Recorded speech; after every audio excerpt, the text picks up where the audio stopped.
যে ৭১-এর মুক্তিযুদ্ধের যে আকাঙ্ক্ষা, সাম্য, মানবিক মর্যাদা, সামাজিক সুবিচারের যে বাংলাদেশ হবার কথা, সেই আকাঙ্ক্ষাকে ৭২-এর সংবিধান ধারণ করতে ব্যর্থ হয়েছে।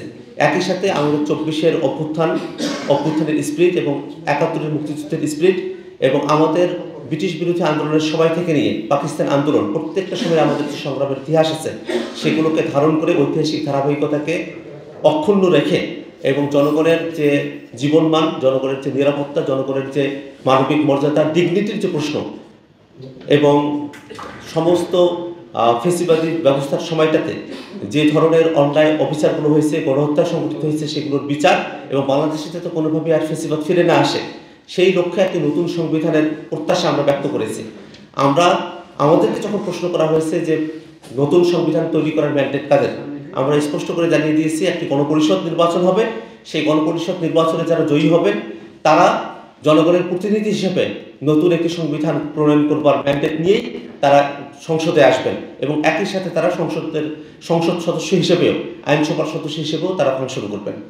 নির্বাচনে যারা বাংলাদেশ থেকে হাজার হাজার কোটি টাকা বিদেশে পাচার করেছে, যারা সাপ্লাই বিডিআরদের ঘটনার সময় এবং একই সাথে ২৪-এর অভ্যুত্থানের সময়টাতে, ২১ সালের আগ্রাসন বিরোধী আন্দোলনের সময়টাতে যারা গণহত্যা চালিয়েছে, তাদের বিচারের প্রক্রিয়া দৃশ্যমান না হওয়া পর্যন্ত আমরা অন্তর্বর্তীকালীন সরকার নির্বাচন দিয়ে দেবে আর এই বিচারের কোনো অগ্রগতি হবে না, এমনটা আমরা আশা করি না।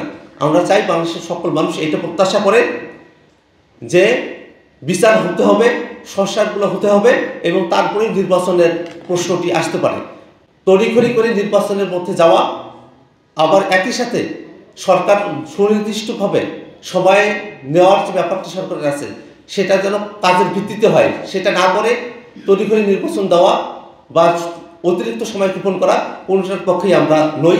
আমরা চাই একটি যৌক্তিক সময় সরকার পাবে, কাজের ভিত্তিতে একটা সময় পাবে, সংস্কারের জন্য সময় পাবে, বিচারের জন্য সময় পাবে এবং এভাবেই সামনের নির্বাচনের সময়টা ফিক্স হবে। গত ৩১শে ডিসেম্বর শহীদ মিনারে বৈষম্যবিরোধী ছাত্র আন্দোলনের ডাকে জুলাই অভ্যুত্থানের ঘোষণাপত্র পাঠের কর্মসূচিটি আমরা সেদিনের জন্য স্থগিত রাখি। সরকারের তরফে তার আগের রাত্রে আমাদেরকে আশ্বস্ত করা হয় যে সরকার সকল রাজনৈতিক পক্ষ এবং মতের সঙ্গে বসে জাতীয় ঐক্যমতের ভিত্তিতে জুলাই অভ্যুত্থানের ঘোষণাপত্র জারি করবেন। আমরা ৩১শে ডিসেম্বর সরকারকে এই আহ্বান জানিয়েছি যে আগামী ১৫ই জানুয়ারির মধ্যেই যেন সরকার এই উদ্যোগ গ্রহণ করে এবং ঘোষণাপত্র জারির কাজটি সম্পন্ন করে।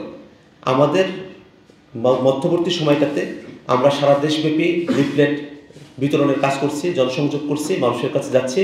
মানুষের যে চাওয়াগুলো আছে গণঅভ্যুত্থানের সময়ের প্রেক্ষাপটে, এইগুলোকে আমরা ধারণ করবার চেষ্টা করছি, শুনবার চেষ্টা করছি।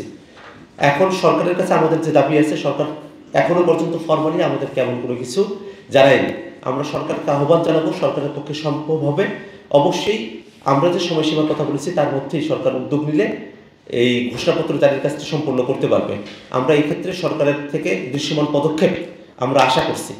আর সরকারের যদি অতিরিক্ত সময় প্রয়োজন হয় তাহলে যৌক্তিকতার ভিত্তিতে সেই সময় আসলে বাড়ানো হবে কি হবে না, আমাদের পক্ষ থেকে আমাদেরকে যখন ফর্মালি জানানো হবে তখন আমরা আমাদের ফোরামের সাথে সকলে মিলে সিদ্ধান্ত নিয়ে আপনাদেরকে সেই সিদ্ধান্ত জানাবো।